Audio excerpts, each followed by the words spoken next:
ஏய் நிதிஷ். சொல்லு ப்ரோ. ஆச்சா ஒரு மாதிரி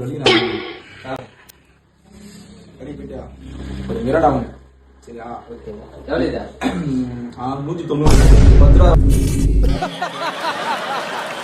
10 ரூபா வாங்கிடா. வாங்கிக்கோமா? அது போதும். வாங்கிக்கோ. சீக்கிரம் கல்லமா இல்ல வேற கல்ல? சூப்பர்.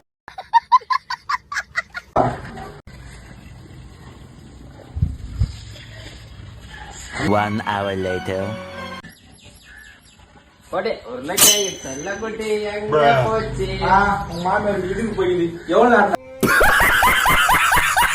நேரம்டா? டா ஜூஸ் புடி. ஆமா மிச்சத்துக்கு என்னடா வாங்க?